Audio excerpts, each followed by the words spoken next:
하나님 아버지, 오늘도 수요일 오전 이 귀한 시간 우리를 주의 말씀 앞으로 인도하여 주신 것 감사합니다. 오늘도 주실 말씀을 사모하며 또 그 말씀을 또 깨닫고 또 그 말씀 위에 굳게 서서 살아가기를 원합니다. 사랑하는 주원교회 모든 성도님들 한 분 한 분 더욱더 그렇게 말씀을 사모하게 하시고 말씀에 사로잡히게 하시고 말씀의 능력으로 풍성히 역사하여 주시옵소서. 오늘도 함께해 주실 것을 믿사옵고 거룩하신 예수 그리스도의 이름으로 기도하옵나이다. 아멘. 우리 찬송가 289장입니다. 289장 주 예수 내 맘에 들어와 같이 찬송하시겠습니다.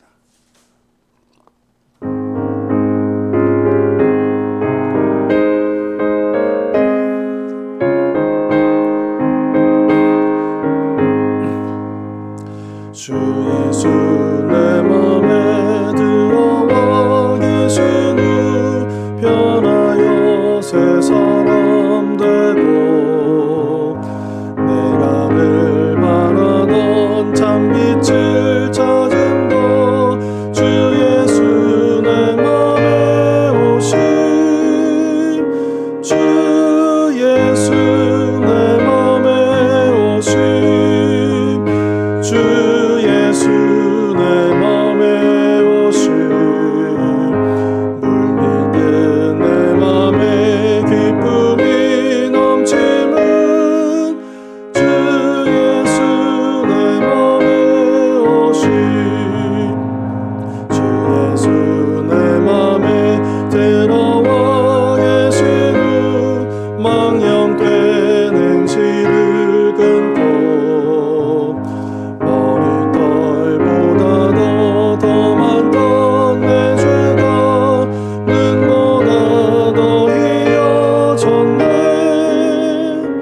주 예수 내 맘에 오심 주 예수 내 맘에 오심 물밀듯 내 맘에 기쁨이 넘침은 주 예수 내 맘에 오심 내 맘의 소망을 든든히 가짐은 주 예수 내 맘에 오심 의심의 구름이 사라져버린 너 주 예수 내 맘에 오심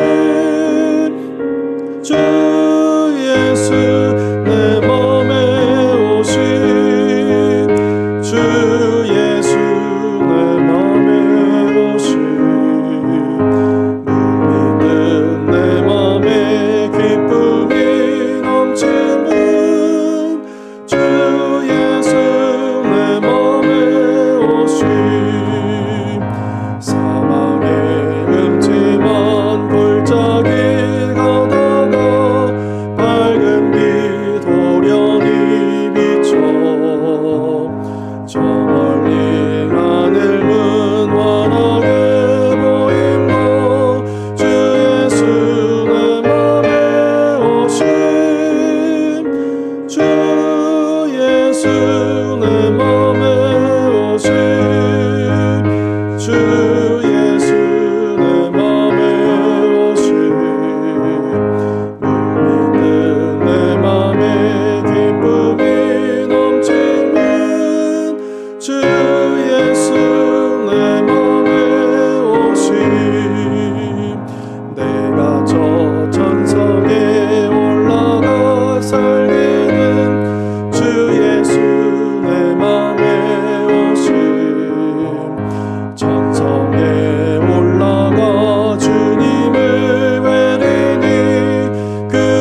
우리 이어서 290장 우리는 주님을 늘 배반하나, 우리 계속 찬송하시겠습니다.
함께 나눌 말씀 신약성경 골로새서입니다. 골로새서 1장 15절부터입니다.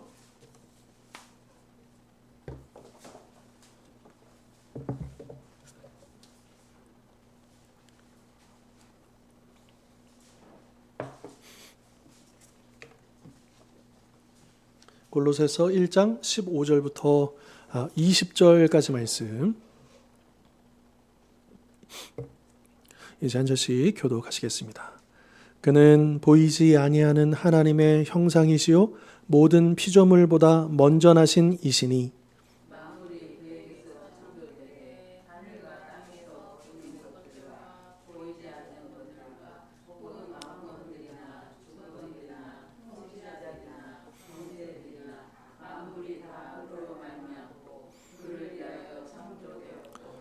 또한 그가 만물보다 먼저 계시고 만물이 그 안에 함께 섰느니라.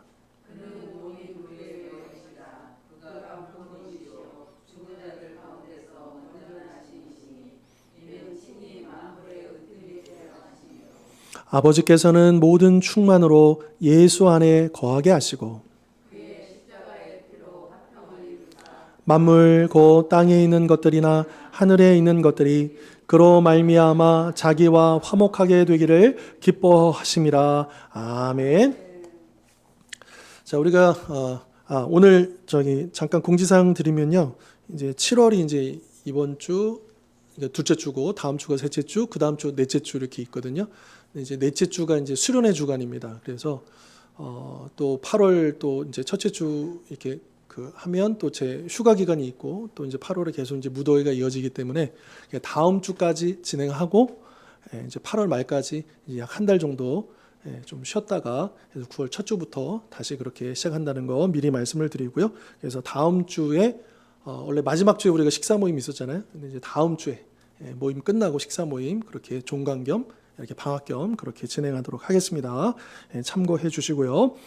자, 우리가 지난 시간에 이제 빌립보서 말씀을 나눴잖아요. 감옥 안에서 로마 감옥 안에서 이제 빌립보 성도들에게 사도 바울이 이제 편지를 보낸 내용들을 살펴봤는데, 그래서 이제 옥중서신이라 그러잖아요. 그래서 옥중서신 4권이 뭐냐? 붙어 있어요. 그래서 에베소서, 빌립보서, 골로새서 그리고 빌레몬서 이렇게 있습니다. 그래서 에베소서, 빌립보서, 골로새서는 이제 각 교회들을 향한 편지였고, 그리고 네 번째 빌레몬서는 빌레몬이라고 하는 이제 보통 이제 아마 빌레몬은 요 골로새 교회의 장로로 이제 추정이 되고요. 이 빌레몬이라는 이 장로에게 개인적인 편지를 쓴 거예요. 왜 썼느냐? 이 빌레몬의 종이었다가 도망친 오네시모라고 하는 사람이 있었거든요. 근데 이 당시 기준으로 치면 주인을 도망친 종은 붙잡히면 이제 큰일 나는 거죠. 그런데 어찌된 영문인지는 모르지만 과정은 성경에 안 나와 있고 이 빌레몬에게 도망친 종 오네시모가 이 감옥에 있는 사도 바울을 잘 섬기고 있었다라고 하는 거예요. 그러면서 이 골로새에 편지를 보내면서 이 빌레몬서도 같이 보낸 겁니다. 그래서 이 오네시모에 부탁을 하잖아요. 그런 연관성이 있다라고 하는 거고요. 그리고 골로새에서 이제 골로새 이 교회는 빌립보 교회 같은 경우에는 사도 바울이 직접 개척을 한 교회잖아요. 근데 골로새 교회는 그렇지 않습니다. 골로새 교회는 또 빌립보는 요 터키, 오늘날의 터키 땅이죠. 이 당시 아시아 지역에 있는 교회가 아니고 마게도냐에 있는 교회고요. 그런데 이 골로새 교회는 이 아시아 땅에 있는 교회입니다. 근데 사도 바울은 어디를 중심으로 아시아 사역을 했냐면 에베소서에서 중심으로 사역을 했기 때문에 아마도 이제 그 두란노 서원을 세우고 거기에서 이제 낮에는 일하고 밤에는 말씀을 전하고 제자들을 키워내면서 그러면서 그 사도행전에 보면 이 사도 바울이 그 사역을 통해서 온 아시아에 복음을 다 전했다라고 이렇게 표현을 하고 있습니다.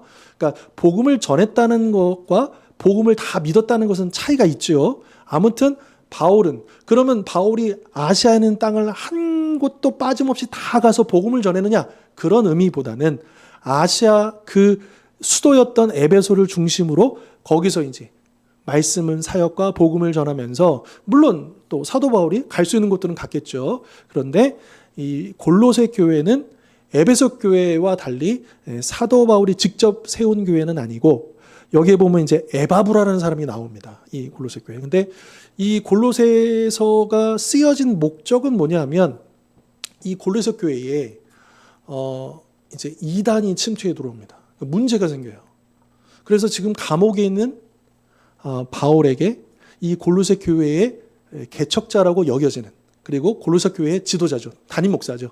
이 에바브라 편에 편지를 보내서 사도 바울에게 묻는 거예요. 지금 우리 교회에 이런 문제가 있는데 이런 이단이 지금 문제를 일으키고 있는데 이게 어떻게 하면 좋습니까? 그래서 쓰게 된 편지가 바로 이 골로새 교회다. 그래서 이 골로새 교회 보면 보통 보면 이제 에베소서는 교회론, 그러니까 교회가 무엇인가에 대한 그런 주제라고 한다면 골로새서는요 그리스도론, 그리스도는 누구신가에 초점이 많이 맞춰져 있습니다. 오늘 본문도 그렇고요. 그런데 왜 그러면 그리스도론에 집중했느냐? 왜냐? 이 당시에 골로새 교회에 침투한 이단이 잘못된 그리스도를 가르쳤기 때문이죠. 그래서 이 골로새서에서는 내용들을 쭉 읽어보면 좀 어려운 감이 없잖아 있지만 그러나 어떤 신약 성경의 본문보다도 예수 그리스도에 대해서 아주 집중적으로 다루는 그 본론이 바로 이 골로새서다. 이 부분을 우리가 이제 배경을 이해하고 계시면 좋을 것 같습니다. 자, 이렇게 사도 바울은 에바브라가 와가지고 골로새의 상황들을 설명하고 그래서 이거 안 되겠다. 그래서 편지를 통해 가지고 성도들에게 올바른 믿음 위에 서도록 지금 이 편지를 쓰고 있다라고 하는 거고요. 특별히 사도 바울이 강조했던 것은 예수 그리스도, 더 구체적으로는 예수 그리스도의 십자가를 통해서 하나님은 우리를 만물과 회복하시고 하나님 당신과 회복하시고 또 우리와 서로 회복하게 하신다라고 하는 것을 이제 오늘 본문을 통해서도 확인하게 되겠지만 이제 그 부분, 그러니까 화목하게 하시는 예수 그리스도, 이 부분에 대해서 초점을 맞춰서 이야기를 하고 있다라고 하는 거죠. 자, 이 골로새 교회는요, 여러분 요한계시록에 보면 에베소 교회부터 시작해서 7교회가 쫙 이렇게 그림으로 치면 요 방향으로 돌아갑니다. 요거는 뭐냐면 그 소아시아 땅에 요 7 그 편지가 가게 된 지역들은 다 오늘날로 치면 우편 취급소예요. 그래서 거기에 우편물이 배달되면 만약에 에베소다 그러면 에베소에 우편물이 오면 그 작은 마을들은 에베소에서 이제 우편물을 막 발송하는 거죠. 그러니까 반모섬에서 사도 요한이 요한계시록 편지를 썼잖아요.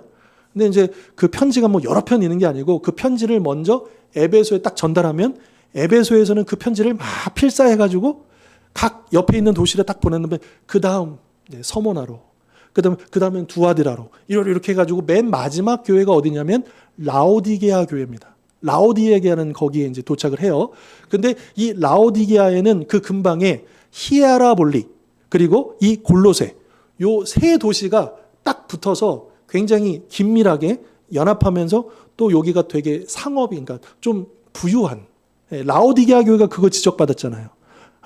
그러니까 이 라오디게아는 되게 부유한 도시거든요. 라오디게아의 그 유명한 게 뭐냐면 안약이에요, 안약. 그래가지고 그 돈을 많이 벌었어요. 그러면 이제 골로새는 뭘로 돈을 많이 벌었느냐? 양털을 염색하는 걸로. 근데 그 자주색으로 염색하는 거예요. 그런데 오늘날에는 염색 기술이 뭐 별거 아니지 생각하잖아요. 근데 이 당시에는요, 염색 기술이요, 굉장한 지금으로 치면 최첨단 기술이에요. 그리고 돈을 많이 벌 수 있는.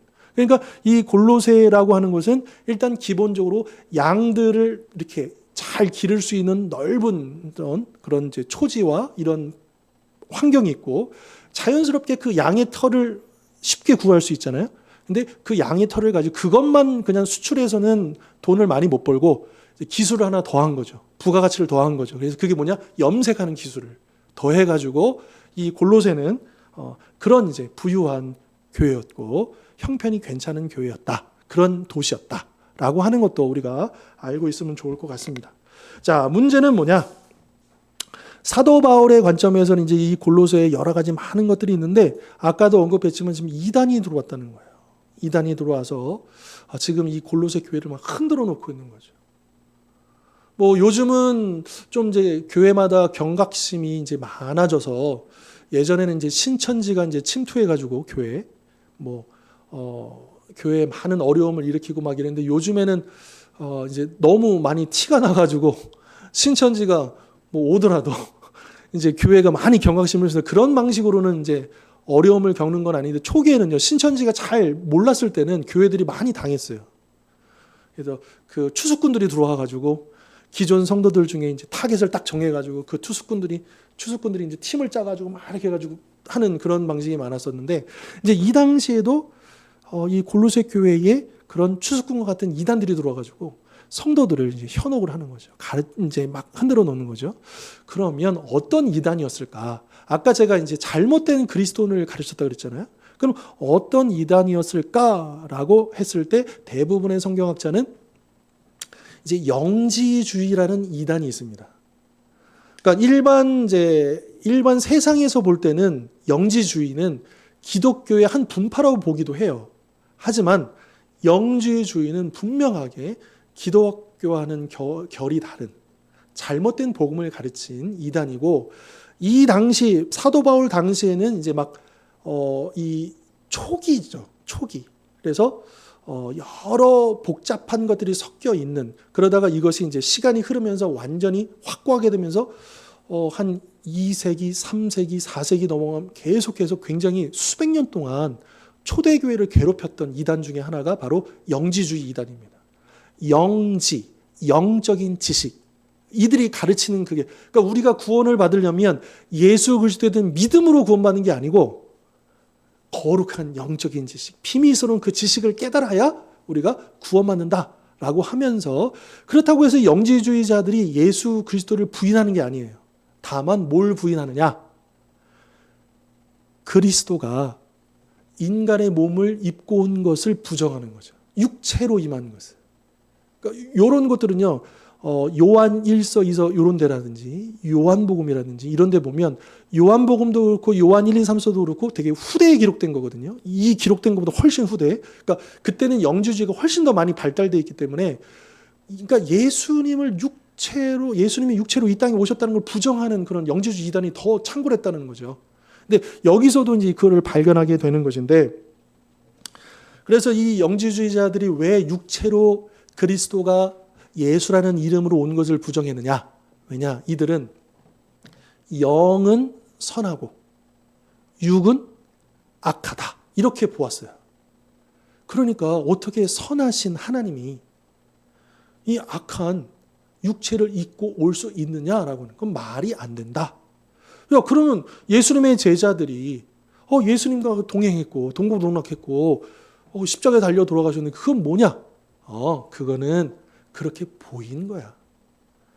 그러니까 진짜 우리처럼 똑같은 육체로 오신 게 아니고 그리스도께서 하나님이시잖아. 하나님이신 그분께서 우리는 똑같은 육체처럼 보였었을 뿐이지, 우리 눈에 그렇게 보였었던 거지 실제로는 진짜 육을 입고 오신 분이 아니야. 이렇게 가르쳤다라고 하는 거예요. 그런데 여러분, 예수님이 육체로 오시지 않고 또 그 육체가 죽었다가 부활하시지 않는다면 여러분, 우리에게 육체의 부활의 소망이 있을 수 있을까요? 없죠. 여러분, 우리 기독교가 예수님이 가르쳐 주신 부활은요, 영의 부활만 얘기하는 게 아니에요. 육의 부활도. 그러니까 여러분, 우리가 영은 죽어 있다가 예수님을 영접하고 구원받는 순간 우리 영은 부활합니다. 영은 살아나요. 하지만 지금 현재 이 땅에서 우리 육은 썩어질 것이죠. 그러나 우리가 딱 죽으면 영과 육이 분리되어서 영은 주님 앞으로 가고 이 육은 썩어지죠. 매장을 하든 화장을 하든 수목장을 하든 이 육체는 이제 썩어져요.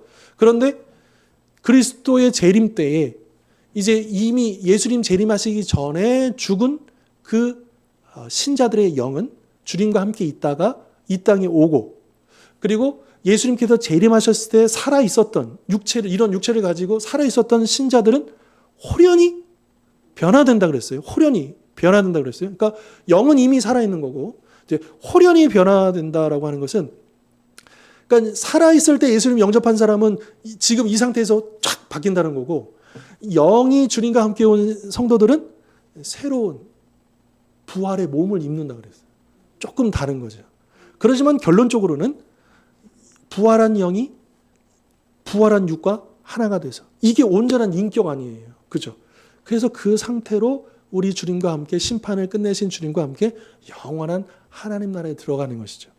그러니까 이게 성경이 말씀하시는, 복음이 우리에게 가르쳐 주시는 부활입니다. 그리고 영이 살았다 그러면 영이 죽었다고도 얘기할 수 있잖아요. 반대로. 그럼 예수님을 영접 안 한 사람들은 영이 죽었다 그러면 영이 존재하지 않는다는 뜻이 아니에요. 영이 죽었다라고 하는 것은 하나님과 대적하고 있다는 거예요. 하나님과 떨어져 있다는 거예요. 그러니까 예수님을 영접하지 않고 죽은 이 불신자들은, 죽으면 이제 육체는 우리랑 똑같이 썩어질 것이고, 근데 그 영은 죽어 있는데 존재해요.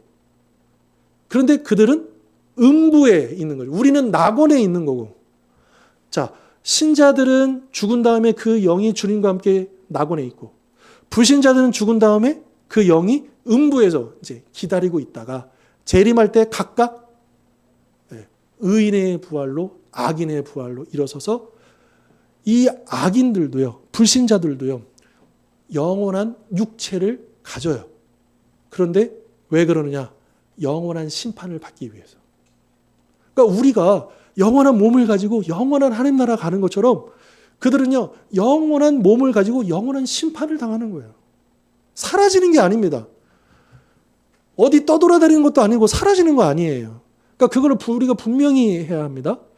그런데 이제 이 영지주의자들은 육은 다 썩어지고 필요 없고 악한 것이고 다 이렇게 해버리고, 그러니까 영만 얘기하는 거예요. 영의 부활만을 얘기하는 거예요. 그러니까 이거는 잘못된 거죠. 이제 그런 부분들에 대해서 기본적인 어떤, 그러니까 이제 이 골로새 교회에 그리스도에 대한 어떤 이제 이 논쟁이 일어나면서 영지주의적인 그리스도론과 기독교적인 그리스도론이 맞붙고 있는 거죠. 그러니까 그리스도론으로 인해서 문제가 생겼는데 사도 바울은 성도들에게 너희가 들은 바, 너희가 우리에게서 배운 바, 그 복음대로 배운 대로 올바른 그리스도론을 붙잡아야 한다라고 강조를 하는 거예요. 잘못된 그리스도론에는 올바른 그리스도론으로 대응을 해야 된다고 하는 거예요. 그래서 어느 책보다도 골로새서는 그리스도론을 강조하고 있다고 하는 거죠. 저는 이런 생각도 해봤어요. 신천지 같은 또 많은 이단들이 종말론, 잘못된 종말론, 시한부 종말론, 뭐 이상한 종말론을 가르치고 막 해를 끼쳤잖아요. 그러면 한국교회는 그것 때문에 더 몸을 사리고 종말론을 건드리지 않았어요. 그러니까 이 잘못된 종말론이 막 창궐하는 거죠. 그런데 어쩌면 우리도 사도 바울과 같은 관점으로 저 잘못된 종말론이 저렇게 있으면 교회는 어느 때보다도 건강한 종말론을 강조하고 가르치고 그래서 대응을 했었어야 되는 것 아닌가. 근데 안타깝게도 한국교회가 요한계시록을 많이 가르치지 않고 좀 뭐 요한계시록을 부정한다는 것은 아니지만 상대적으로 요한계시록을 제대로 가르치지 않고 침묵함으로써 오히려 더 잘못된 종말론들이 그렇게 많이 우리에게 해를 끼친 것 아닌가. 그리고 더불어서 우리 한국교회 같은 경우는 이제 세대주의 종말론이라고 해서 굉장히 위험스러운 또 너무나도 문자주의적인 그런 좀 이제 좀 뭐라 그래요? 균형감을 잃어버린 좀 무리한 해석을 통해서 이제 잘못된 사상들이 굉장히 많이 나왔거든요. 이제 그런 부분에서도 우리가 건강한 종말론을, 사실은 이제 우리가 요한계시록에 대해서도 제가 설교도 했고 또 우리가 배운 적이 또 있습니다. 그리고 따로 우리가 예전에 이제 몇 년 전에 우리 교회 개척해서 이제 우리 제자 훈련 할 때 그때 다 다뤘었습니다. 사실은요. 그래서 좀 고민하고 있어요. 이거 다시 한번 해야 되나? 왜냐하면 우리가 들었지만 이제 또 많이 까먹잖아요. 그래도 들으면서도 생각나는 것들고 생각 안 나는 것들이 있는데 이거를 좀 다시 한번 다뤄야 되나? 그런 생각도 제가 좀 가져보고 있고요. 자, 아무튼 이제 골로새에 이런 일들이 이렇게 있었다라고 하는 거고요. 자, 우리가 방금 읽은 15절에서 20절에서는 예수님의 어떤 부분을 강조하냐면 하나님이요. 20절에 보시면 19절부터 보실까요? 아버지께서는 성부 하나님께서는 모든 충만으로 예수 안에 거하게 하시고 그의 십자가의 피로 화평을 이루사 만물 땅에 있는 것들이나 하늘에 있는 것들이 그로 말미암아 예수 그리스도로 말미암아 자기와 화목하게 되기를 기뻐하심이라. 하나님이 예수님을 이 땅에 보내신 것은 화목을 위해서 보내셨다라고 이렇게 이야기를 하면서 여기서 이제 만물에 대한 이야기를 나오잖아요. 만물. 자, 그러면 우선은 여기에 보면 이제 중요한 표현들이 뭐가 있냐면 일단 15절에서 예수 그리스도는 보이지 않는 하나님의 형상이다. 여러분 우리가 하나님을 볼 수 있어요? 없어요? 하나님은 영이시기 때문에 볼 수가 없잖아요. 그러면 어떻게 하나님을 볼 수 있느냐? 예수 그리스도를 통해서 하나님을 볼 수 있다 이거예요. 그런 면에서 예수님은 하나님의 형상이다 이거죠. 왜요? 그 하나님이 인간의 몸을 입고 오셨잖아요. 그리고 이 땅에서 단지 그냥 이 그림만 보여주신 게 아니라 그 하나님이 어떤 분이신지를 말씀을 통해서 사역을 통해서 또 베풀어 주신 사랑을 통해서 우리 하나님은 이런 분이시구나. 그러니까 예수님께서 그렇게 보여주셨다라고 하는 거예요. 그러면서 예수님은 모든 피조물보다 먼저 나신이다. 근데 이제 이 표현을 우리가 오해할 수 있어요. 예수님이 나셨어? 태어나셨어? 여기서 말하는 피조물보다 먼저 태어나셨다라고 하는 이 표현은 정말 우리처럼 창조되었다, 우리보다 제일 먼저 태어나셨다는 의미가 아닙니다. 여기서 말하고 있는 피조물보다 먼저 나신이라는 뜻은 최고, 모든 피조물 위에 계신 분. 그리고 16절에 보면 그 의미가 설명됩니다. 만물이, 이 세상에 있는 모든 것들이 그에게서 창조되되, 여기 그가 누구겠어요? 예, 그리스도. 자, 우리는 창조주 하나님 하면 성부 하나님만 생각합니다. 그런데 그렇지 않아요. 삼위일체 하나님이 창조하셨죠. 하나님은 혼자 계시지 않습니다. 성자, 성령, 삼위일체 하나님으로 존재하십니다. 그리고 그분은 함께 동일한 목적, 창조부터 구원, 또 회복의 모든 부분들을 함께하고 계십니다. 그런 면에서 사도 바울은 이 세상 모든 만물이 예수 그리스도를 통해서 그에게서 창조가 되었다. 하늘과 땅에서 보이는 것들, 보이지 않는 것들. 우리의 비치는 이 물질적인 세계뿐만 아니라 눈에 보이지 않는 비물질적인 세계, 모든 것. 여러분, 이 세상은 물질로만 이루어진 게 아니잖아요. 눈에 보이지 않는 더 근본적인 세상이 있는 거잖아요. 이제 그 모든 것들, 이것을 다 예수 그리스도께서 창조하셨고, 그리고 만물이 다 그로 말미암고 그를 위하여 창조되었다. 그러니까 이 세상에 있는 모든 것들이 그 세포 하나하나가 누구를 위하여 존재한다는 거예요? 예수 그리스도를 위해서 존재한다. 여러분, 우리가 이 땅에서 살아 숨쉬고 우리가 이 땅에 존재하는 이유는 무엇을 위한 거예요? 이 말씀에 근거하면 예수 그리스도를 위해서 존재하는 거예요. 내 게 아니에요. 내 인생이 아니에요. 이미 우리 그렇게 고백했잖아요. 갈라디아에서 말씀하는 이제는 내가 사는 것이 아니고 내 안에 누가 사시는 거예요? 예, 이미 우리가 주장하던 나는 십자가에 못 박아 죽여버렸어. 없어요. 주님과 함께 죽었어요. 그리고 다시 태어났는데 이제 죽기 전에는 우리의 악한 본성이 예수님과 상관없이, 하나님 뜻과 상관없이 내가 해보려고 하고 그렇게 살다가 실패한 인생 아니에요. 이 인류가요. 그런데 예수님을 만나고 우리가 그 옛사람을 버려버리고 이제는 새로운 사람이 되어서 그렇게 고백하는 거 아닙니까? 이제는 저는 제가 아니에요. 제 인생은 제 인생이 아니에요. 누구 거예요? 주님 거예요. 주님이 다시 사시는 거예요. 주님이 내 인생을 이끄시는 거예요. 주님을 위해서 내 남은 시간이 다 드려져야 돼요. 이게 신앙 아닐까요? 그죠? 여러분, 우리 신앙생활하는 목적이 뭘까요? 복 받기 위해서요? 마음의 평안을 얻기 위해서요? 어떤 문제를 해결받기 위해서요? 우리가 그러기 위해서 예수님을 믿고 그러기 위해서 우리가 열심히 예배하고 기도하는 겁니까? 아닙니다. 하나님의 영광을 위해서. 우리 주님 영광을 위해서잖아요. 우리는 예수님 만난 다음에요. 굳이 더 안 받아도 돼요. 더 구할 게 없어요. 다 받았으니까. 우리의 생명 전부를 다 받았기 때문에 있으면 또 감사하지만 없어도 괜찮아요. 우리는 절대로 뭘 이렇게 그런 게 아니죠. 이제는 어떻게 하면 내가 주님을 위해서 살고 어떻게 하면 내가 주님을 위해서 드려지고 이 고민으로 사는 거잖아요. 그렇잖아요. 그게 진짜 신앙생활 아닐까요? 그러나 안타깝게도 교회 많은 성도들이 그렇게 생각하지 않습니다.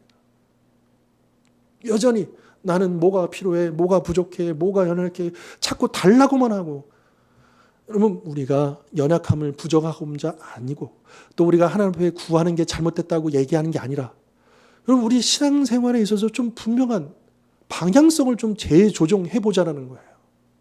우리 분명히 하십시다. 우리는요, 그분을 위해서 존재하는 거예요. 그분이 우리를 위해서 존재하는 게 아니고 그분이 우리를 위해서, 그분이 주인이에요. 우리는 그분의 종이잖아요. 그렇죠. 네. 그 부분들을 우리가 또 기억했으면 좋겠고, 아무튼 창조주 그리스도가 우리의 창조주가 되신다라고 하는 것을 우리가 잊으면 안 된다라고 하는 것이죠.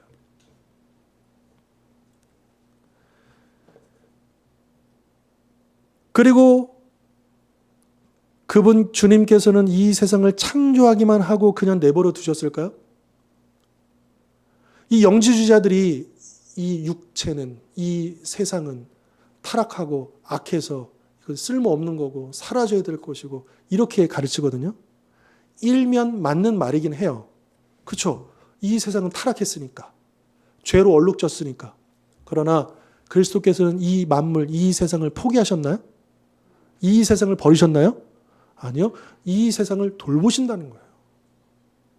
아담과 하와가 죄를 지은 다음에 이 세상이 사라지고 심판하셨습니까? 부분적인, 일시적인 심판은 있었지만 그것은 최후의 심판을 미리 보여주시고자 함이었고, 그러나 여전히 그러면서도 주님께서는 계속해서 이 세상을 돌보셨어요. 지금도 마찬가지예요. 지금 지구가 어떻다, 환경이 어떻다, 이렇게 좀 위태로운 세상이잖아요.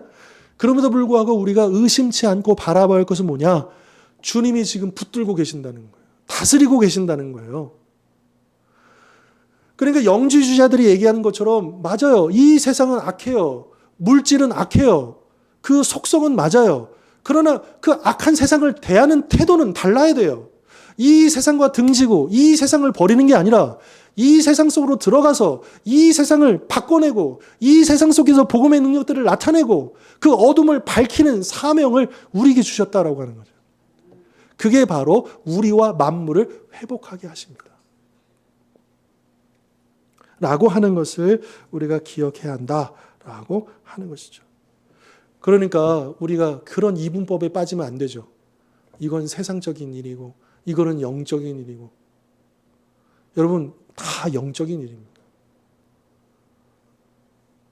여러분 직장 나가서 일하는 것은 그냥 세상적인 일이 아니다라는 거예요. 그 일을 통해서도 그러니까 지금 이 세상은 잘못되어 있는 게 맞아요. 그러니까 우리가 부름을 받은 거예요. 그래서 그 잘못된 세상 속에서 올바로 그 세상에서는 직업을 통해서 교회에서는 직분을 통해서 이 잘못되어 있는 것들을 올바로 그분을 위해서 존재하도록 그분께 영광을 올려드리도록 우리 성도들이 그 자리에 가가지고 빛을 드러내고 그 사명을 감당해야 한다라고 하는 거죠. 그게 우리에게 주신 사명이고 또 우리가 놓치면 안 된다라고 하는 것이죠. 아까 먼저 나신 분이 최고라고 했잖아요. 그러니까 내가 섬기는 가정에서 누가 최고가 되셔야 돼요? 예수 그리스도가 최고가 되시도록 드러나도록 우리가 해야 된다는 거예요. 내가 일하는 일터에서 누가 최고가 되셔야 되는 거예요? 사장님이 아니고 손님이 아니고 예수님이 최고가 되도록 그렇게 드러내도록 살아야 된다는 거예요. 그게 우리에게 주신 사명이다라고 하는 거죠. 이 세상을 대하는 태도, 이 세상은 악하고 이 세상은 더럽고 그러니까 이 세상에 물들면 안 돼. 그래가지고 이 세상을 쳐다보지도 않고 등지고 그러라는 게 아니라 참 역설적이게도 우리는 에클레시아, 우리 교회를 신학성경 헬라어로 에클레시아라고 하거든요. 에크, 모모로부터, 레시아, 부름을 받았다라는 거예요. 이 악한 세상으로부터 우리가 부름을 받았어요. 왜요? 이 세상 속에 들어가서 이 어두운 세상을 새롭게 하라고, 회복하라고. 그러니까 우리가 이 악한 세상에서 부름받은 이유는 이제 안녕 하고 저 구름 뜬 이야기를 얘기하는 게 아니고 여기에서 구원받아서 이제 우리가 새 사람이 돼서 다시 이 세상으로 들어가서 다시 그 가정으로 들어가서 다시 그 일터로 들어가서 그것을 변화시키고 그 어둠을 밝혀나가는 그 사명을 위해서 부름받은 게 교회고 성도다. 새 사람이다. 라고 하는 것을 우리가 잊지 말아야 된다라고 하는 거죠.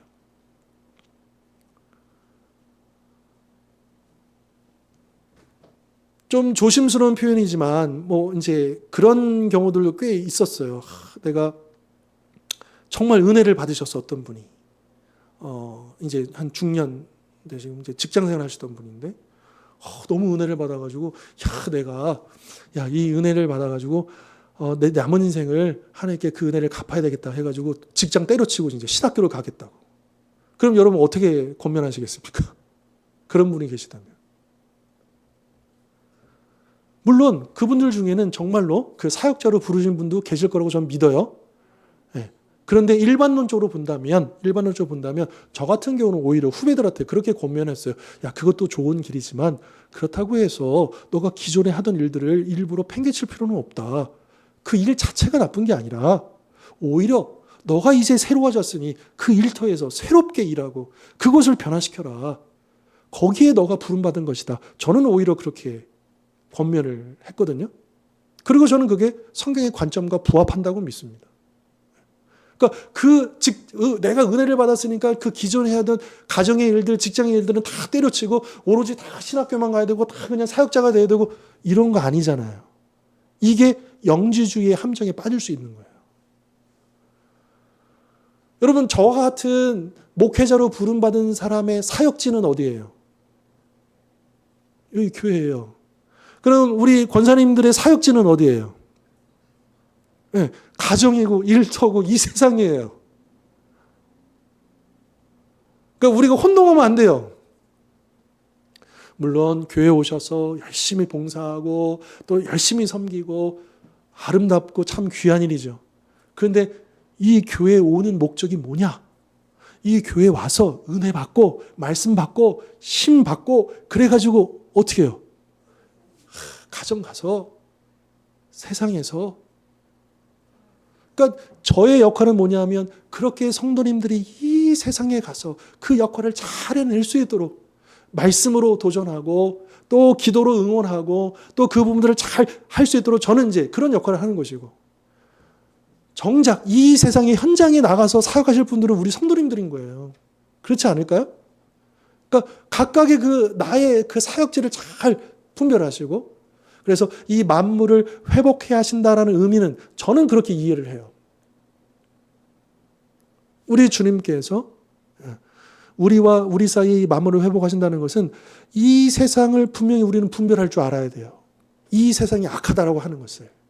하지만 그러나 그 악한 세상을 대하는 우리 태도가 달라져야 된다. 회복되어야 된다. 그래서 이 세상과 담쌓고 이 세상과 우리가 등지는 게 아니라 이 세상 속에 침투해서 우리는 특공대처럼 침투에 들어가서 거기서 예수 그리스도의 깃발을 꽂고 거기서 이 복음의 빛을 비추는 귀한 사명을 감당해야 한다. 그게 만물을 회복하게 하신 우리 주님의 목적이다라고 하는 것. 우리가 서 있는 이 현장에서 예수 그리스도가 최고임을 드러내는 것이 바로 그 일들이다라고 하는 거죠. 자, 더불어서 18절 보시면 이런 표현도 있어요. 우리 예수님은 피조물보다 먼저 나신, 그러니까 최고이시기도 하지만 동시에 18절에 죽은 자들 가운데서 또 뭐래요? 먼저 나시니니. 이게 이 의미가 중요한 건 뭐냐면 죽었다가 부활하셨잖아요. 예수님이. 그 육체가 죽었다가 부활하셨잖아요. 그러니까 그것을 죽은 자들 가운데서 먼저 나셨다라고 하면서 이는 왜냐하면 친히 만물의 으뜸이 되려 하심이다라고 말씀하시는데 이건 뭐냐면 여러분 앞에서는 그 앞 구절에서는 그분이 이 세상을 창조하셨다고 했잖아요. 그런데 이 세상이 죄로 말미암아 타락하고 무너졌잖아요. 그런데 예수님께서 이 무너진 세상을 자기의 육체의 죽음으로 그리고 부활하심으로 다시 창조하신다는 거예요. 그러니까 죽었다가 살아나는 것을 우리 신학적으로는 그것을 재창조라고 얘기합니다. 재창조. 그러니까 무에서 유로 우리가 보통 얘기하는 그 창조도 그 창조하신 사역이지만 예수님은 특별히 이 악한 세상을 포기하지 아니하시고 이 악한 세상 만물을 회복하시는데 어떻게 회복하시냐면 당신의 죽음과 그 부활을 통해서 그분이 아무것도 없는 중에 이 세상을 창조하셨다는 것처럼 이제는 그분이 스스로가 죽으셨다가 부활하심으로 그 능력, 부활의 능력으로 우리 주님 다시 오실 때요. 이 세상이요. 사라지는 게 아니에요. 여러분 어떻게 생각하고 계신지 모르겠는데 성경의 관점은요. 예수님이 다시 오시면 달도 없어지고 해도 없어지고 지구도 없어진다고 생각하시는 분들이 많아요. 과연 그럴까요? 그게 성경에 말씀하시고 있는 바일까요? 물론 우리가 정확하게는 다 알 수는 없어요. 그 마지막에 대해서는. 성경이 말씀하시는 데까지만 우리가 알 수 있는데, 그런데 성경의 그 종말론적인 이야기를 쭉 들어보면요, 여러분, 이 세상이 없어지는 게 아니라 이 세상이 재창조된다. 이 세상이 새로워지는 거예요. 여러분, 우리도, 우리 개인도, 우리의 영도, 그러면 내가, 그러면 없어진다고 해서 진짜 내가 진짜 어디 뿅 없어졌다가 다시 새로운 게 되는 게 아니잖아요. 갱신, 새롭게 재창조되는 거죠. 그런 것처럼 우리 주님께서는 이 세상을 재창조하실 것이다. 그런 의미에서 또 이 만물을 회복하신다라고 하는 것입니다. 자, 그 다음 21절로 23절, 그 다음 단락인데요. 21절로 23절, 우리 석절의 말씀 우리 같이 한번 읽겠습니다. 전에 약한 행실로 시작.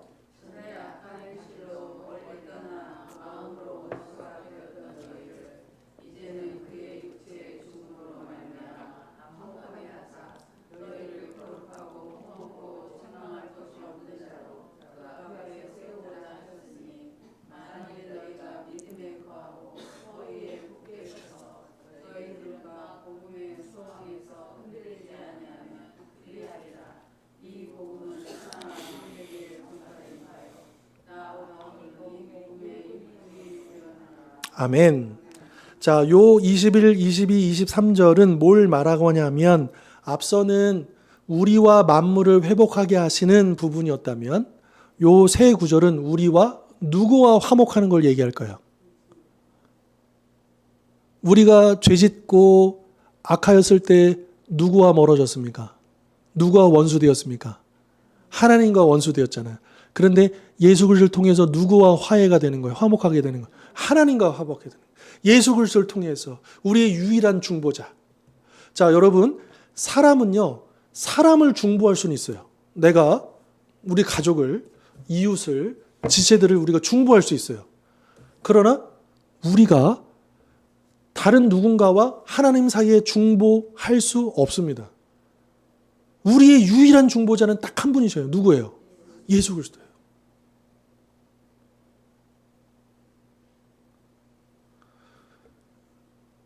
교회 안에서도요, 이런 잘못된 이단 사상들이 있을 수 있어요. 마치 굉장히 이제 성도들을 이렇게 훈련시킨다는 의미에서 또 뭔가 이렇게 한다는 의미에서 마치 우리를 예수 그리스도의 자리에 놓은 듯. 그래서 우리가 하나님과 이 세상의 어떤 물론 우리가 하나님 앞에 받은 사명을 가지고 이 세상을 향하여 나가는 그 사명에 대해서 제가 말씀드렸지만 그것이 예수님의 그 중보자로서의 지위를 대체하는 것은 아닙니다. 우리의 유일한 목자장이시요 유일한 중보자는 예수님 한 분이십니다. 다만 그 주님의 은혜 가운데서 우리가 맡은 바 그 사명을 이 세상을 향해서 감당하는 것이지 감히 우리가 하나님과 이 세상의 중보자가 될 수 없어요. 우리가 믿지 않는 이 가족들 또 그래서 내가 물론 하나님은 나를 통하여 어떤 일들이 있을 수 있지만 그러나 내가 아니면 이 사람이 하나님을 만날 수 없다든지 그러지 않아요. 이 말씀을 드리는 이유 중에 하나는 뭐냐면 우리 고민이 뭐냐. 내 가족들 중에 내가 정말로 사랑하는 사람들 중에 지인들 중에 예수님 만나야 되는데 이 사람한테 복음을 전해도 또 듣지 않고 또 이렇게 돌아오지 않고 막 이럴 때 안타까움이 더해지잖아요. 그러면서 우리 안에 그런 게 있는 거예요. 영적인 너무 그런 뭐라 그래요? 짐. 내가 가족도 구원 못했고 내가 이 사람도 구원 못했고 물론 일면 그 영혼 구원에 대한 열정을 잃어버리지 않고 우리가 끊임없이 그렇게 하는 것은 되게 중요하죠. 그러나 나에게 주어진 내 위치는 그 사람을 구원해 내는 게 아니라 그 사람에게 복음을 듣게 하는 거죠. 그 사람을 구원하시는 분은 누구세요? 예수님이에요. 예수님이 나를 통해서도 역사하시지만 나 말고도요. 다른 사람들을 위해서도 통해서 그 영혼을 구원하신다라고 하는 걸 잊지 말라고 하는 거예요. 그러니까 우리가 한편으로는 가족 구원 또 그 내가 알고 있는 그 불신자들 구원을 위해서 그 마음의 간절함을 가지고 우리가 또 그렇게 구령의 열정을 가지고 또 애쓰고 기도하지만 그러나 내가 마치 내가 아니면 이 사람 구원받지 못한다 이렇게 우리가 생각할 필요도 없다라고 하는 거예요. 왜요? 이 영혼은 누가 책임지고 계시는 거야? 우리 주님이요. 우리 주님이 중보자세요. 다만 이 가족과 이 지인, 이 영혼들 다른 사람도 아니고, 그러니까 우리가 주님 앞에 더 매달리고 주님 앞에 간구하는 것이죠. 그러나 그럴지라도 내가 하나님 사이에 그 영혼과 나 사이에 내가 중보자가 되는 것은 아니다. 그것을 우리가 분명하게 구별하고요. 자, 여기서 이제 예수 그리스도를 통해서 하나님과 우리 사이가 화목이 되었다는 거죠. 죄로 말미암아 원수되었던 하나님과의 관계가 그렇게 회복. 그래서 21절 전에 악한 행실로 멀리 떠나 마음으로 원수되었던 너희를 이제는 예수 그리스도의 육체의 죽음으로 말미암아 화목하게 하사. 근데 우리를 왜 화목하게 하셨느냐? 목적이 뭐냐? 너희를 거룩하고 흠없고 책망할 것이 없는 자로 하나님 앞에 세우고자 함이다. 그러니까 우리가 여러분 예수 그리스도로 말미암아 구원받았기 때문에 그러면 우리를 구원하여 주신 목적이 뭐냐? 거룩함이다. 거룩함.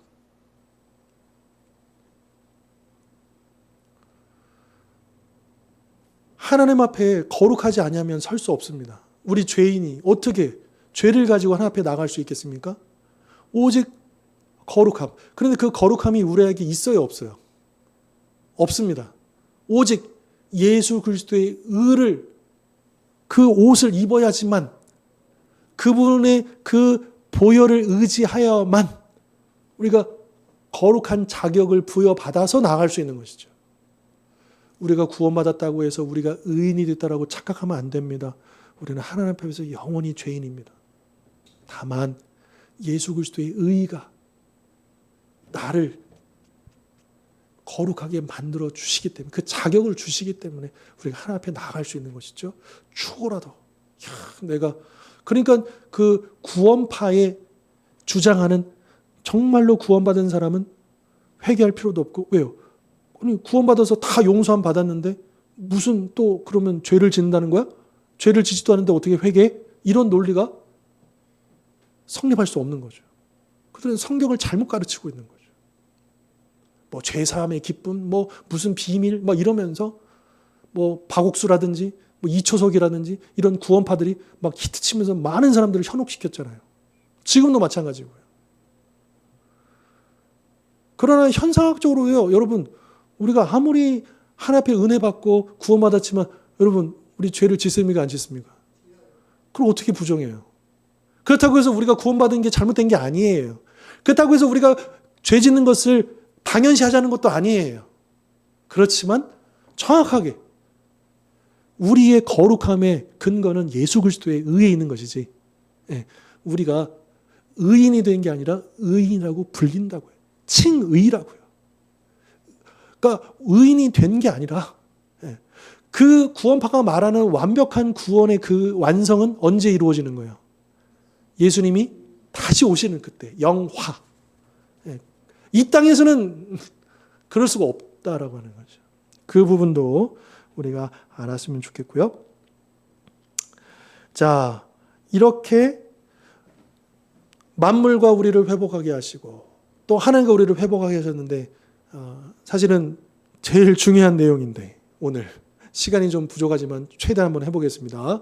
그 범위 안에서 오늘 이제 핵심은 요거예요. 그러면 만물과 회복하게 하시는 예수 그리스도, 하나님과 우리를 회복하는 예수 그리스도.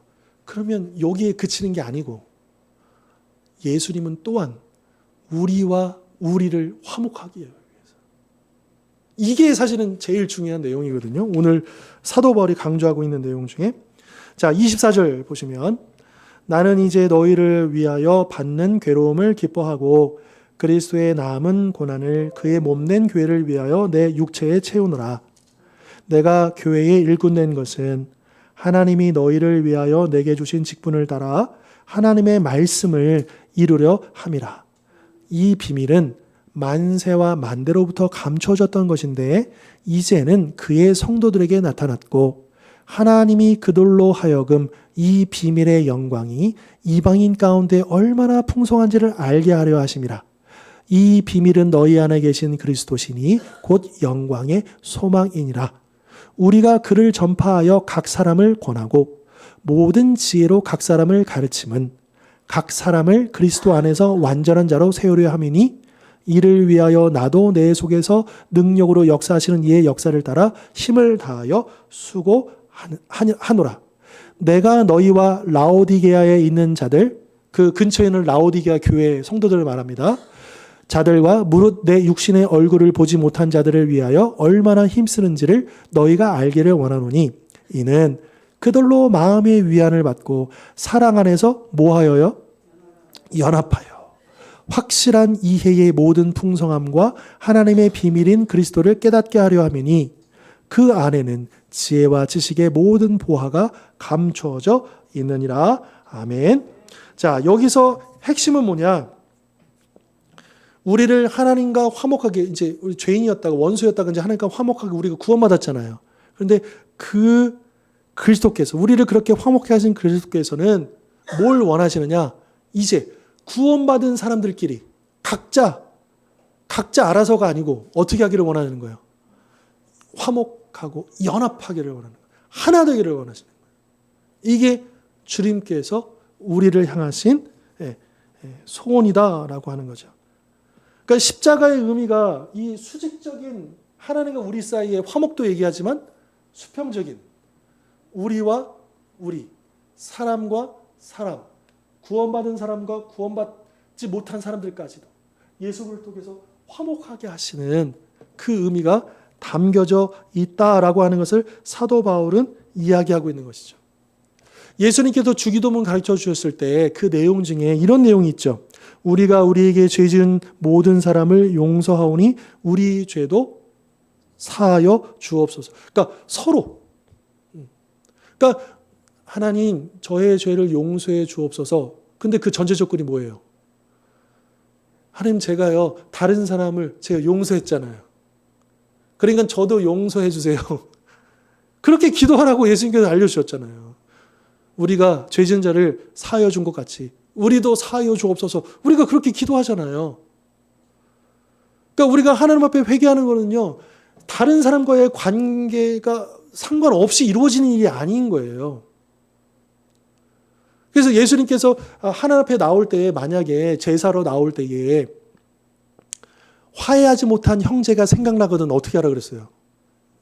일단 재물을 내려놓고 그 사람한테 가가지고 용서를 구하든 용서를 해주든 그 사람하고 화해하고 와서 제사를 드리라고 하잖아요. 그러니까 이거는 아주 밀접하게 연관되어 있는 거예요. 하나님과 우리 사이의 화목함은 당연히 사람과 사람 사이의 화목함하고 뗄래야 뗄 수 없는, 하나님 사랑과 이웃 사랑이 뗄래야 뗄 수 없는 원리인 것처럼 하나님과 우리 사이의 화목함은 또한 우리와 우리 사이의 화목함으로 완성된다. 이어진다라고 하는 것이죠. 여러분 골로새 교회 또 여기 라오디아 교회 각각 교회들은요 배경도 틀리고요 사람들도 틀리고 다 달라요. 그럼에도 불구하고 사도 바울은 골로새 교회 성도들이여 저 라오디아 성도들과 하나 되십시오. 연합해서. 그래서 이 그리스도의 화목함을 여러분들이 직접 보여주십시오. 이 세상에. 지금 그렇게 이야기를 하고 있다라고 하는 것이죠. 달라요. 한 교회 안에서도 신앙생활의 배경이 다르고 직업이 다르고 다 다르잖아요. 그렇지만 우리에게 동일한 공유하는 게 하나 있어요. 뭐예요? 예수 그리스도, 머리 되신 예수 그리스도. 우리 몸은 다 다르잖아요. 손가락도 다르고 발가락도 다 다르지만 이 몸은 오직 하나의 머리로 이어진 거잖아요. 그 예수 그리스도로 하나가 되라. 연합을 하라. 이렇게 말씀하고 있고요. 요한복음 13장에서 예수님은요 이렇게 말씀하셨어요. 새 계명을 너희에게 주노니 서로 사랑하라. 내가 너희를 사랑한 것 같이 너희도 서로 사랑하라. 너희가 서로 사랑하면 이로써 모든 사람이 너희가 내 제자인 줄 알리라. 여러분 이 세상 사람들이 우리 주원교회가 예수님의 제자인 줄을 어떻게 안대요? 우리 성도들이 서로 뭐 할 때? 사랑할 때, 연합할 때. 저 교회는 있잖아. 정말 예수님을 따르는 사람들이야. 예수님 믿는 사람 맞아. 이렇게 본다라고 하는 거예요. 여러분, 건물이 아무리 크면 뭐합니까? 여기에 아무리 많은 사람들이 모였으면 뭐합니까? 연합하지 못하고 하나 되지 못하면 결국 예수 그리스도의 제자로서의 그 향기가 드러날 수가 없다라고 하는 것이죠.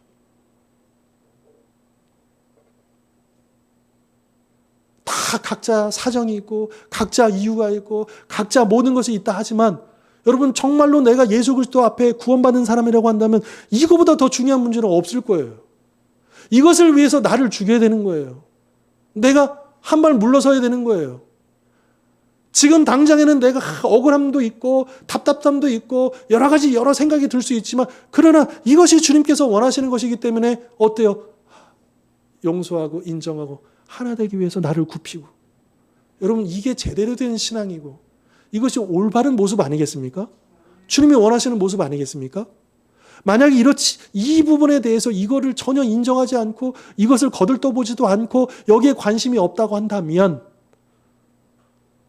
그 사람의 영을 다시 한번 생각해 봐야 돼요. 그 영이 병들어 있든지 그 영이 죽어 있는 거예요. 예수 그리스도의 영이 살아있으면요, 그럴 수가 없는 거예요.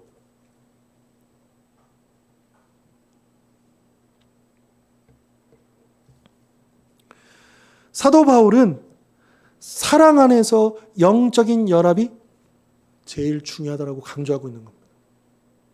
교회에서 우리가 무슨 지금 사역을 하고 있지, 우리가 무슨 일을 하고 있지, 교회 안에 중요한 요소들이 많이 있잖아요.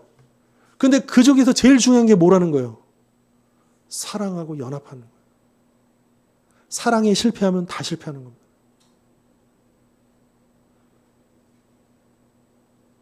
그러면 우리는 어떤가? 우리 교회는 어떤가? 정말 우리가 기도해야 합니다. 앞에 엎드려 부르짖어야 합니다. 하나님, 무엇보다도 우리 교회가 사랑하는 교회가 되게 해주십시오. 연합하는 교회가 되게 해주십시오.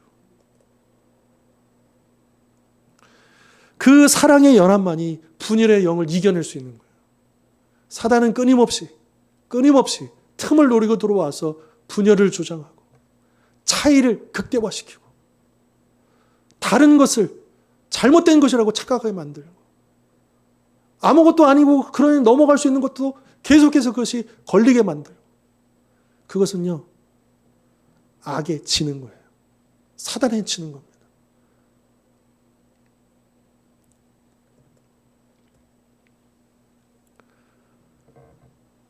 그런데 사실 여러분, 고린도 교회는 어땠어요? 고린도 교회도요, 싸웠어요. 연합하지 못한 게 많았어요. 사도 바울이 속상해가지고 고린도 교회 막 쓰잖아요. 무슨 파 갈라져가지고 그런 것들도 있었었고요. 그리고 갈라디아에도 보면 이런 말씀이 있습니다. 그리스도의 은혜로 너희를 부르신 이를 이같이 속히 떠나 다른 복음을 따르는 것을 내가 이상히 여기노라. 또 데살로니가 교회에서는 칭찬받는 교회였거든요. 근데 뭐라고 권면하느냐? 조용히 자기 일을 하라. 이러쿵저러쿵 하지 말고 묵묵히 자기의 맡은 그 일을, 그 사명을 묵묵히 감당하라. 감나라 배나라 하지 말고. 사도 바울이 그 데살로니가 성도들에게 그렇게 책망해요.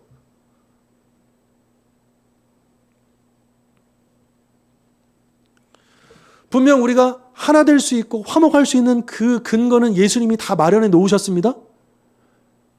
그렇기 때문에 우리는 그 근거 위에서 우리가 해야 할 일이 있어요. 그게 뭐냐? 사랑하는 거예요.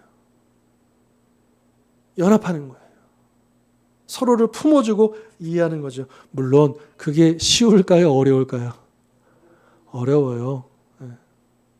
우리는 얼마나 이기적입니까? 사랑하는 게 결코 쉬운 일이 아니죠.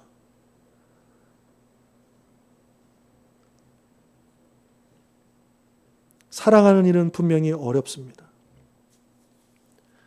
내가 상대방을 사랑하는 것도 어렵고요. 그 상대방이 나를 사랑하는 것도 어려운 일이 맞습니다. 그러나 포기할 수 없는 일입니다. 그리고 우리가 이것을 추구할 만한 가치가 있는 일입니다. 왜? 우리 주님이 원하시는 일이잖아요. 그리고 그렇게 우리가 하나가 될수록 누가 영광을 받으실까요? 그럼 우리 맨날 그렇게 고백하잖아요. 우리가 하나님의 영광을 살겠다고, 예수님의 영광을 위해서 우리가 존재한다고. 좋아요. 우리가 부흥해가지고 키워내고 막 많은 사역들을 하고 엄청난 일들을 해서도 우리가 하나님의 영광을 올려드리는 것이지만,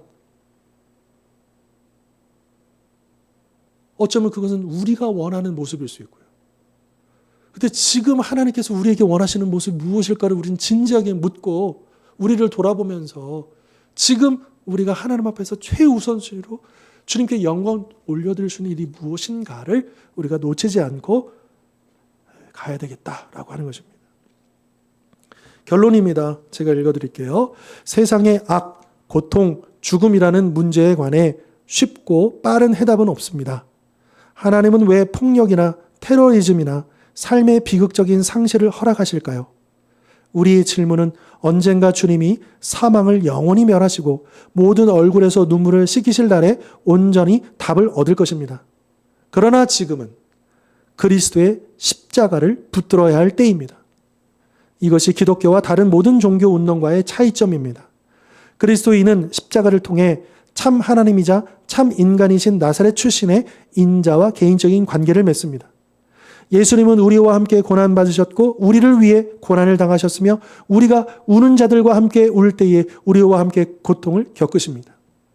십자가의 빛은 우리로 하여금 위로는 그리스도를 바라보게 하고 아래로는 믿음의 터를 보게 하며 바깥쪽으로는 다른 이들을 향한 사랑을 바라보게 합니다. 이 세 가지 빛을 조심스럽게 간직하십시오. 그중 하나라도 결핍되면 나머지가 부서져 버릴 수 있기 때문입니다. 우리는 세상을 향해 온전하신 그리스도의 전적인 구원을 선포해야 합니다. 어떻게 해요? 우리가 화목함으로. 이 세상과 화목하고 하나님과 화목하고 그리고 우리 가족과 지체와 이웃과 화목을 추구함으로써 우리가 온전한 복음을 선포하게 된다라고 하는 것이죠. 오늘 우리가 함께 나눴던 이 말씀처럼 이 마지막으로 이제 찰스 스펄전 목사님이 이런 말씀하셨거든요. 주 예수 그리스도께서 당신을 용서해 주셨다면 당신도 누군가를 용납해야 합니다. 내가 누군가를 용서할 수 없다라고 한다면 다시 돌아봐야 돼요. 내가 주님 앞에 받은 용서가 무엇인지를. 그 1만 달란트의 빚을 탕감받은 그 종의 비유를 기억하시죠? 자기는 1만 달란트라고 하는 평생을 해도 갚을 수 없는 그 빚을 탕감받았는데 몇 데나리온 그거 자기한테 빚 진짜 용서하지 않았잖아요. 그렇지 않습니까? 혹시 우리가 그런 모습을 잊지 않는가? 우리가 주님 앞에 받은 용서가 분명하다면 우리가 용서하지 못할 사람이 없겠다라고 하는 부분도 우리가 기억하면서 오늘 주신 말씀대로 우리 주원교회도 이 말씀에 따라서 서로 하나 되고 연합해서 그 모습을 통해서 우리 주님께 영광을 올려드리고 참된 복음을 증거하는 귀한 공동체로 또 함께 세워져 가기를 주님의 이름으로 축복합니다. 우리 이 시간 같이 한번 기도하십시다. 1분, 1, 2분 정도 같이 소리내서 기도할 때 하나님 우리를 불쌍히 여겨주십시오. 주님 이제 우리를 위하여 십자가에 죽으시고 부활하신 주님께서 우리에게 화목하라 말씀하시는데 화해하라 말씀하시는데 하나 되라 말씀하시는데 혹시 우리가 그러지 못하고 용서하지 못하고 사랑하지 못하고 우리가 놓치고 있는 것은 무엇인가? 여전히 우리 앞에 여러 변명이 있고 핑계가 있고 또 주님 앞에 늘어놓을 그런 이유들이 있겠지만 그러나 잠잠히 주님 앞에서 겸손히 그 말씀을 그대로 받게 하시고 그 말씀대로 그 사랑을 실천할 수 있는 화해를 추구할 수 있는 화평을 추구할 수 있는 저희들의 믿음, 은혜 허락하여 주시옵소서. 회복시켜 주시옵소서. 특별히 우리 주원교회가 하나 되기를 연합하기를 그리스도의 제자가 되는 공동체가 될 수 있도록 축복하여 주시옵소서. 우리 그렇게 같이 기도하고 제가 마무리 기도하겠습니다. 함께 기도하시겠습니다. 하나님 아버지 우리 주님 앞에 감사하며 있습니다. 이 말씀을 주님 살아가기를 원합니다. 주님 우리 주님께서 마음을 행복하게 하시고 또 우리를 하나님과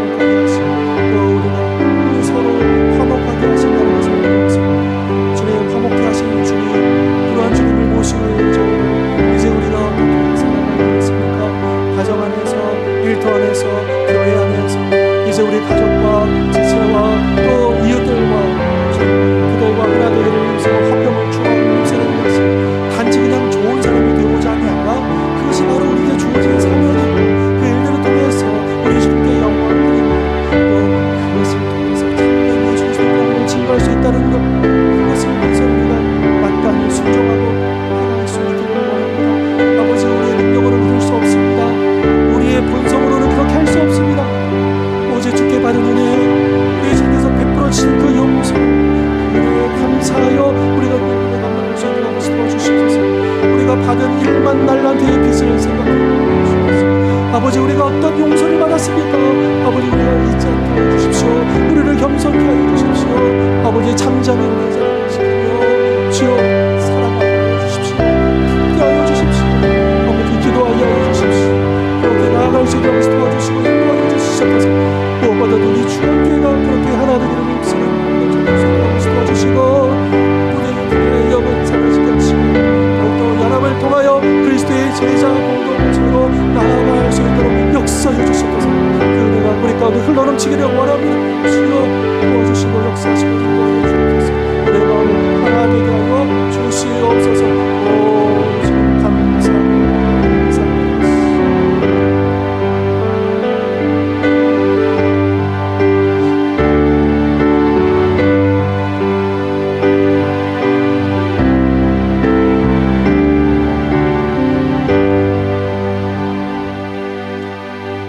하나님, 저희들 화목하게 하시고 사랑하게 하시고 연합하게 하여 주십시오.